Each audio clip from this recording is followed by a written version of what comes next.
میں تارا تارا جاگوں تیرے نام. تم ریشم کا پوسٹر دیکھ دیکھ کر آنکھیں ہی سیکتے رہو گے یا بکنگ کرانے بھی جاؤ گے؟ اسے جھنجھلا کر ساکت کھڑے دانیال کو کندھوں سے تھام کر جھنجھوڑا. دیکھو تو ٹکٹ لینے والوں کی قطار. آپ جن موصوف کے کندھے پر بڑے استحقاق سے ہاتھ رکھا تھا ان کی صورت دیکھ کر اس کی سانس حلق میں اٹک گئی. میں سمجھی آپ وہ دانیال ہیں. اسے خشمگین نظروں سے اپنی طرف گھورتے پا کر اس پر بوکلاہٹ کا شدید غلبہ ہو گیا تھا اور زبان غوطے پہ غوطہ کھانے لگی تھی. ٹکٹ کی سیٹیں لینے نہیں، ٹاکس کی بکٹیں باکس. خدا کی مارو اس زبان پر. آپ نے کیا گھورنا شروع کر رکھا ہے؟ اس کی دبی دبی مسکراہٹ نے اسے سبکی کا احساس دلایا تو اس کی آواز دھیرے دھیرے بلند ہونے لگی. ایسا کیا قصور ہو گیا مجھ سے جو آپ مجھے ایسی نظروں سے دیکھ رہے ہیں؟ اگر آپ کو دانیال سمجھ کے پکار ہی بیٹھی تو کوئی گناہ ہو گیا؟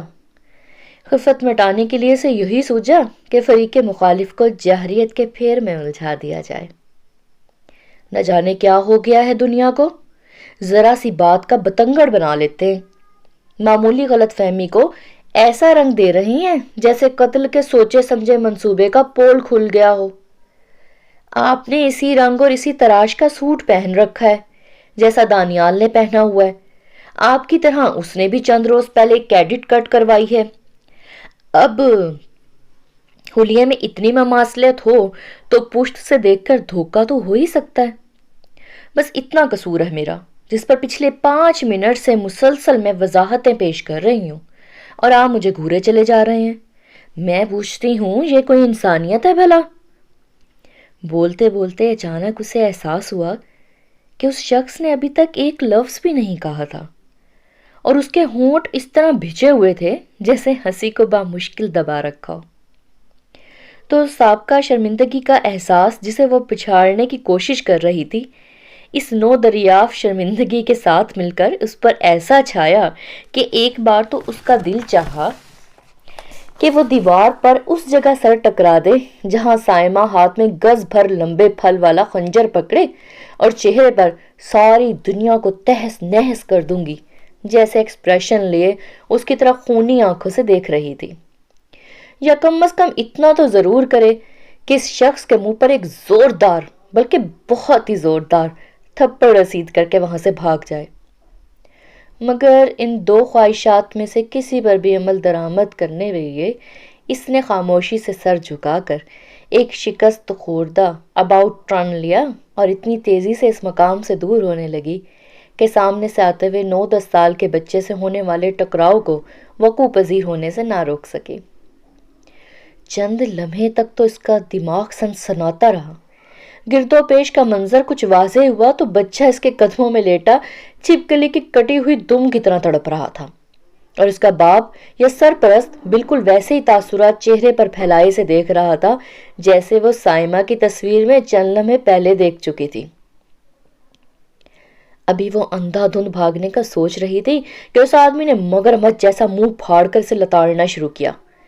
کیسے بھاگی چلی آ رہی ہے، اندھوں کی طرح سینما نہ ہوا گراؤنڈ ہو گیا، معصوم بچے کو کچل کے رکھ دیا. اتنا ہی شوق ہے بھاگ دوڑ کا تو روڈ پہ جا کے دوڑو. اس نے تمتمائے ہوئے چہرے کے ساتھ ذرا کی ذرا پیچھے مڑ کر دیکھا. وہ صاحب بھی ادھر ہی متوجہ تھے اور موجودہ صورتحال سے خاصے محظوظ نظر آ رہے تھے. تیش کی ایک شدید لہر اسے اپنے وجود میں برق کی طرح پھیلتی ہوئی محسوس ہوئی.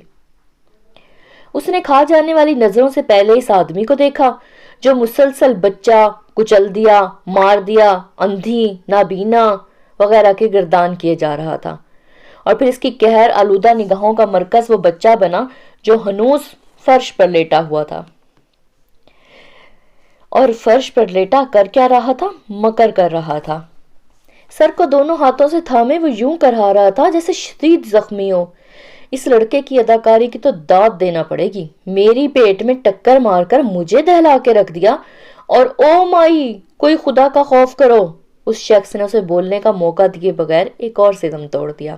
مائی مائی در و دیوار اس لفظ کی باز گشت سے گونج اٹھے اسے لگا جیسے کنکریٹ کی چھت اس کے سر پہ آن گری ہو۔ معصوم بچے کو گرا دیا، اوپر سے کہتی ہو کہ اداکاری کر رہا ہے؟ تمہیں ذرا بھی خدا کا خوف نہیں ہے؟ کوئی کسر رہ گئی تو اب تسلی کر لو۔ پیوندی مونچھوں والے شخص نے تڑپتے اور بلکتے ہوئے لاڈلے کو بازوؤں میں بھر لیا۔ اپنے لیے مائی کا خطاب سن کے اس کا دل ایک دم دنیا سے اچاٹ ہو گیا۔ چند ثانیے پہلے اس کے رگ و پہ میں قہر و غضب موجیں مار رہا تھا اور وہ اس آدمی کی طبیعت ٹھیک ٹھاک طریقے سے صاف کرنا چاہتی تھی۔ فرش پر لیٹ کر فریب کاری کا مظاہرہ کرتے لڑکے کو سچ مچ پاؤں تلے کچلنے کا ارادہ بھی اس کے پیش نظر تھا، مگر اب ایک پزمردگی اور مایوسی نے اسے آہتے میں لے لیا۔ پیچھے دیکھے بنا وہ بھی اس نیوی بلو کلر کے شلوار سوٹ میں ملبوس شخص کی مسکراہٹ کو جسم میں سوئیوں کی طرح پیوست ہوتے ہوئے محسوس کر رہی تھی۔ روتے ہوئے معصوم بچے اور اس کے بکتے جھکتے ہمدرد کو چھوڑ کر وہ چپ چاپ باہر آ گئی۔